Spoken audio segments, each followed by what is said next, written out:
kali ini kita nggak bakal fokus ke ribuan pintunya yang terkenal itu. Enggak, kita bakal mengalihkan pandangan kita jauh ke bawah permukaan tanah. Karena di bawah sana, di dalam kegelapan, ada sejarah, legenda, dan sebuah rahasia besar yang masih mengintai. Oke, kita langsung masuk ke pertanyaan utamanya. Benarkah ada kereta misterius di bawah tanah Lawang Sewu? Kalian mungkin pernah dengar rumornya. Di bawah fondasi bangunan yang super kokoh itu, konon katanya, ada lorong gelap rahasia buatan Belanda. Banyak warga lokal yang percaya banget kalau dulu sempat ada jalur kereta bawah tanah di situ. Tapi ini nih bagian yang paling bikin merinding. Beberapa saksi mata mengaku mereka benar-benar mendengar suara rel yang bergetar. Padahal secara logika nih ya, nggak mungkin dong ada kereta yang lewati sana sekarang. Nggak masuk akal kan?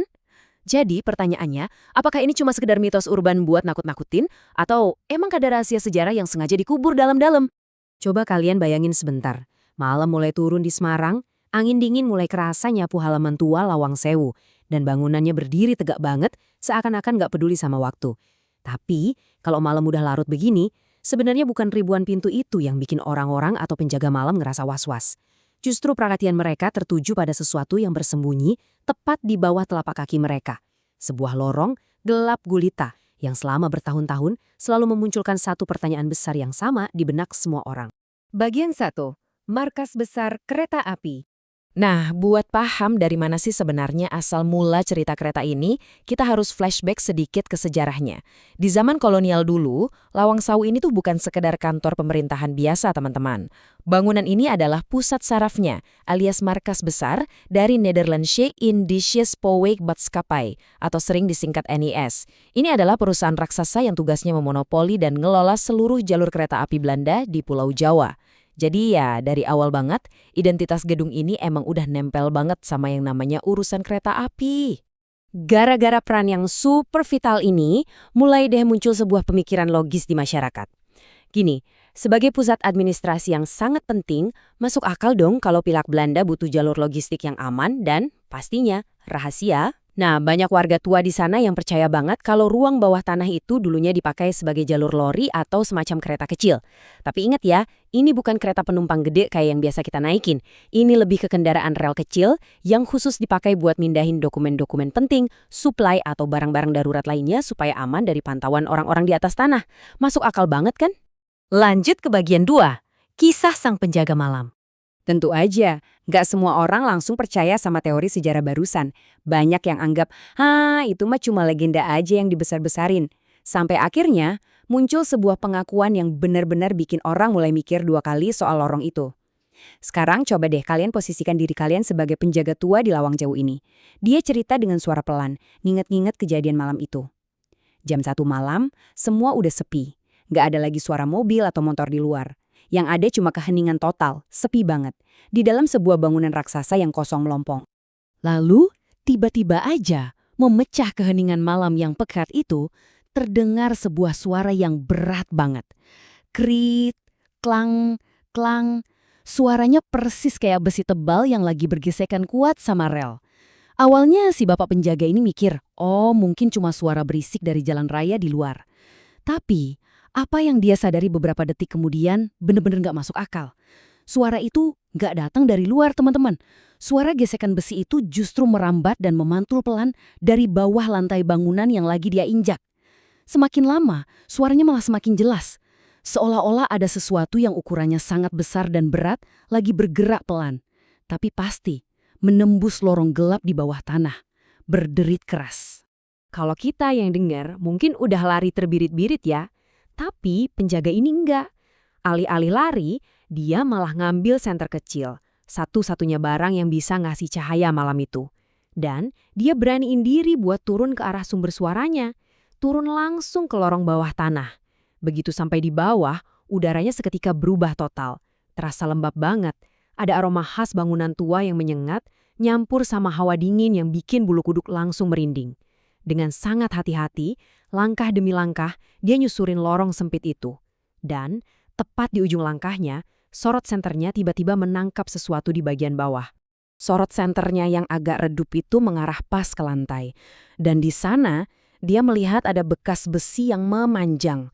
Kalau dilihat-lihat, bentuknya itu mirip banget sama jalur rel berukuran kecil, tapi kondisinya udah bener-bener hancur dan berkarat dimakan usia. Dia cuma bisa terdiam kaku di situ. Suasananya mendadak sunyi, senyap, kosong.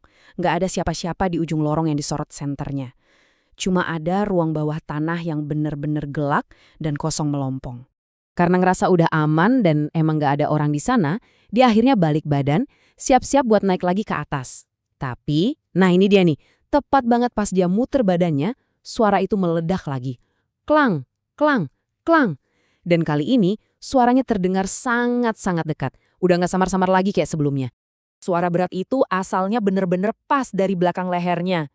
Tepat dari arah rel berkarat yang baru aja dia cek. Otomatis jantungnya langsung deg-degan parah kan? Dengan tangan gemetar megang senter, dia langsung nengok lagi ke belakang. Dan tebak apa yang dia lihat? Nggak ada apa-apa, kosong. Sama sekali nggak ada apa-apa teman-teman. Cuma lorong gelap gulita. Nggak ada lori, nggak ada kereta rahasia, apalagi orang. Yang tersisa di sana cuma gemas suara gesekan besi yang pelan-pelan menghilang, ditelan dinding tebal bawah tanah Lawang Sewu. Oke, cukup deg-degannya. Kita masuk ke bagian 3, fakta melawan mitos. Cerita penjaga tua tadi emang udah jadi legenda urban yang diceritain turun-temurun sampai detik ini. Tapi, yuk kita tarik napas bentar dan kembali ke objektivitas. Kalau kita sandingkan sejarah dan mitosnya, ini benar-benar kontras. Di satu sisi, para sejarawan setuju banget kalau lorong bawah tanah itu emang beneran ada. Itu fakta, nggak bisa dibantah. Tapi soal fungsinya, nah sejarah mencatat kalau lorong itu sebenarnya dirancang murni untuk urusan teknis bangunan aja. Kayak semacam sistem drainase canggih anti banjir, atau buat mendinginkan suhu gedung di atasnya, plus beberapa ruang kecil untuk operasional Belanda saat itu. Tapi di sisi lain, mitos di masyarakat kan udah kadung kuat ya kalau tempat itu adalah stasiun lori rahasia. Cuma masalahnya nih, kalau kita ngomongin bukti akademis dan historis, sampai detik ini belum ada tuh dokumen resmi atau sisa-sisa gerbong yang ngebuktiin keberadaan kereta rahasia itu. Semuanya masih jadi satu tanda tanya besar.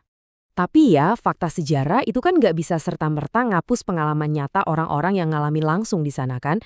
Dan inilah yang lumayan mengganggu pikiran kita. Kalau sejarawan emang benar dan nyatanya emang nggak pernah ada satupun kereta atau lori di bawah sana, lalu suara besi bergesekan pelan dan berat yang didengar sama si penjaga malam tadi, asalnya dari mana dong? Apa jangan-jangan itu cuma sekedar fenomena pantulan suara akustik dari lorong drainase kuno? Atau emang ada sesuatu yang lain di sana? Sejarah emang ngasih kita fakta yang masuk akal, tapi misteri kayak ginilah yang ngasih kita ruang buat terus penasaran dan nanya-nanya. Jadi sebagai penutup ulasan kita kali ini, saya mau nanya ke kalian semua. Misalkan nih, kalian dikasih kesempatan, atau anggaplah ini tantangan, buat masuk ke lorong bawah tanah Lawang Sewu, sendirian, jam 1 malam, dan cuma bawa satu senter kecil. Kira-kira kalian berani nggak? Dan setelah dengar penelusuran kita tadi, menurut kalian sendiri gimana? Apakah kereta bawah tanah ini beneran sisa sejarah yang nyata, tapi disembunyikan? Atau murni cuma mitos yang terus-terusan diwariskan? Saya penasaran banget pengen tahu pendapat kalian, jadi jangan lupa tulis kesimpulan kalian di kolom komentar ya. Sampai jumpa di penelusuran seru kita berikutnya, dan pastinya teruslah mempertahankan rasa ingin tahu kalian.